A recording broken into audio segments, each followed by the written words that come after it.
Haggle fans of Thomas Mott, welcome to Photo of Eagles Now. Time to answer your mailbag questions as submitted by our subscribers. Of course, reminder, if you want to be a part of future mailbag videos, you must be subscribed by hitting the red subscribe button down below. So, you guys asked, I will answer. Here we go. William says, would like your input on this? The top 10 picks for the draft, we should see about 3 left tackles get drafted. If Stingley, Hamilton, or Gardner is still available, would you feel good about trading Dillard in our 15th pick against possibly the 10th pick from the Jets? Dillard isn't a bad player and still young, but he is dead value on this team with Mailata being this good, and he should be worth 5 spots in the draft, right? End quote. I don't know if he's worth 5 spots in the draft, but let's just kind of dive through exactly what you're asking here by first showing everybody else exactly what you want in terms of the mock trade, right? So in your plan, the Eagles would get number 10 overall via the Jets, and the Jets would get Andre Dillard plus number 15 overall. And I don't know if that's enough for the Jets to give up 10 draft spots or 5 draft spots in order to move back, but let's just say that it is. I don't hate the idea. I don't hate this trade at all. My big point is, and this is something we're going to answer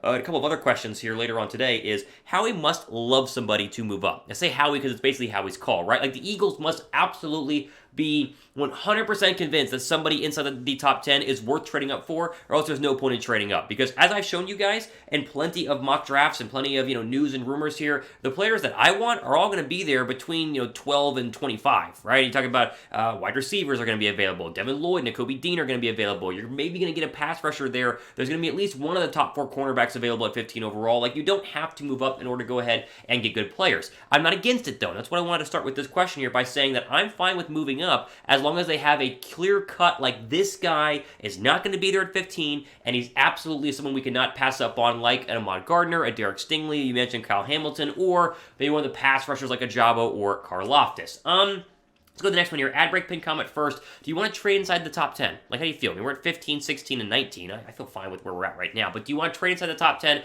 you do, type Y down below for yes. If you did not, go and type N down below for no.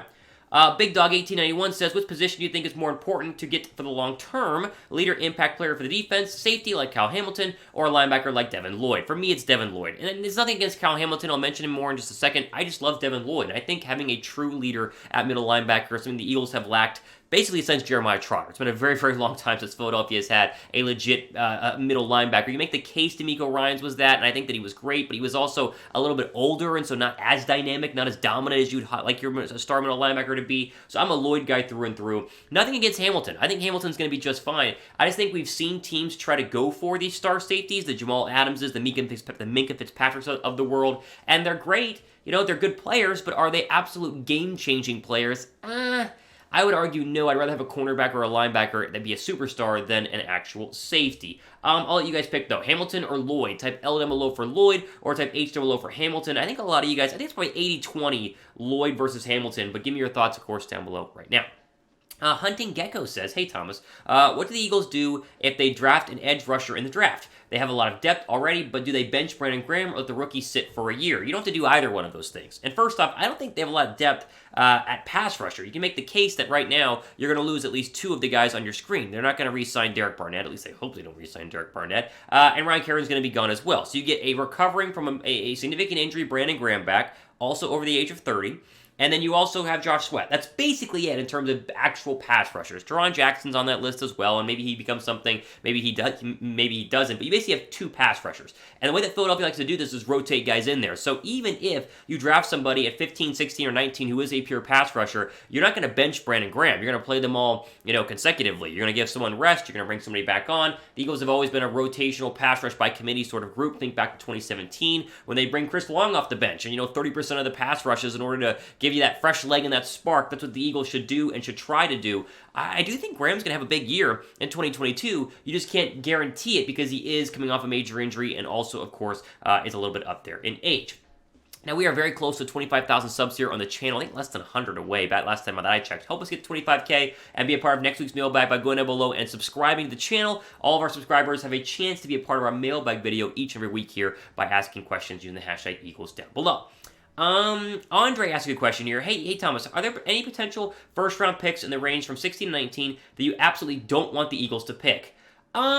No, there isn't like anyone's that I hate, but I have some guys that I don't think would fit well in Philadelphia, and I don't think are really, superstars in the making. I'm trying to find superstars in the first round. Here's my list. Jordan Davis is someone that gets named around a lot, and with the potential of Fletcher Cox being traded or let go, even though I don't think it will happen, but it could technically happen. Davis's name has been plugged into a couple of Eagle mock drafts I've seen online. I like Jordan Davis. I live in Georgia. I've covered UGA during Davis's time. I just don't think he's dominant. I don't think he's going to be a dominant Aaron Donald, Fletcher Cox in his prime type player. I don't think he's worth the 15th overall draft pick. Corral is getting thrown around there a lot. I don't want a quarterback, but if we're going to get a quarterback, don't take Matt Corral, in my opinion. I am more of a Kenny Pickett and Malik Davis or a Malik Willis sort of guy, but I don't want a quarterback at all. I'm just saying that Corral would be a terrible pick. I think Trent McDuffie, I saw him in a mock draft a couple of days ago to Philadelphia. I'm not a big McDuffie fan. There are better cornerbacks out there, most notably Gardner and Stingley. And I actually like McCreary, the corner out of Auburn, a little bit more than McDuffie. But again, no idea if McDuffie's going to be good or bad either way. And then Drake London. Drake London is a fan favorite for a lot of people. I'm out on USC wide receivers, just kind of scarred from Nelson Aguilar, and I'm out on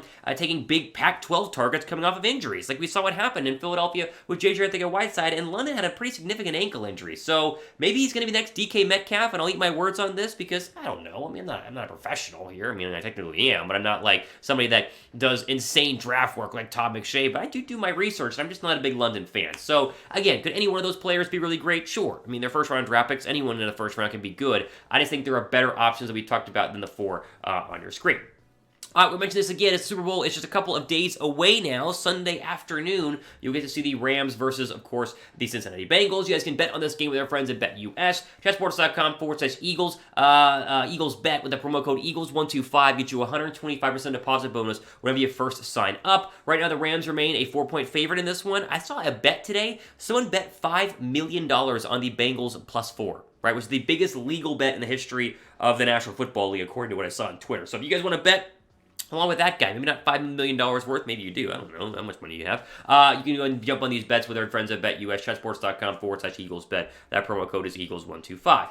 Let's do a couple more here. Christopher Roundtree says, would you draft an offensive lineman in the first round even if Kelce comes back like Linderbaum? No, I would not. If Kelce does come back, and I think that he will, I have no need for an offensive lineman in the first round. Like this depth chart, this is the most depth the Eagles have at any position on their football team. They're stacked on the offensive line. And technically right now, if you keep Andre Dillard, you have two quality starting left tackles. You have a great right tackle. You have Urbig, you have Driscoll, you have Opeta there on the inside. You get, as I say, Malu back from injury. You obviously have Landon Dickerson. And then if Kelce comes back, then you don't need a center. Now, if Kelce does retire, then Linderbaum does become an option. But as I've mentioned, you can slide Landon Dickerson over to his natural position of center, and then, of course, start Isaac Seumalo at left guard and Jack Driscoll at right guard, and then you are absolutely just fine. So I think Linderbaum would only be the pick if, one, he falls a little bit to 16 or 19, because I don't think you take him at 15, and two, Kelce retires, but I just don't think he's going to.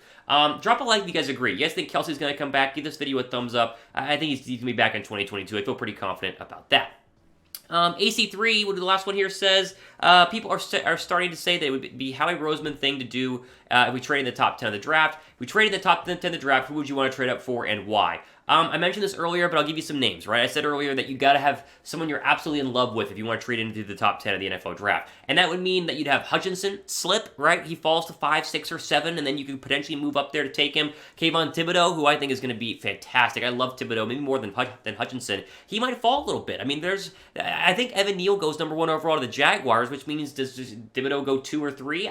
I don't know there. I think they're going to fall in love with Ahmad Gardner. They probably already have coming off at the Senior Bowl. If he's there at 8, 9, 10, 11, maybe you go ahead and trade up there. And then, of course, Devin Lloyd, my favorite. If there's some indication that Lloyd might not make it to 15, I'm moving up. Like, I'm a Lloyd guy. I'm a Lloyd purist, as I've said. I would move up for him. But those are kind of some of the names. I don't think that they'd trade up for an offensive lineman. They wouldn't do it for a wide receiver. I don't think they do it for Kyle Hamilton either. I think those 4 names and really those 3 key positions, pass rusher, cornerback, and linebacker, are where I would go. And on this, what's your dream pick in the draft? Do you have a dream pick? I mean, mine would probably be Thibodeau if I could pick like any of them, which is a dream pick because I love the guy. But, guys know my heart is with Devin Lloyd. I'm a Devin Lloyd fan. Give me your thoughts down below right now.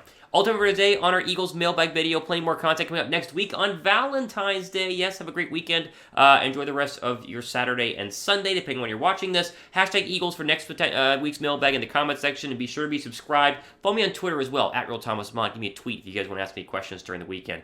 For Eagles Now, Thomas Mott signing off. To the rest of your day.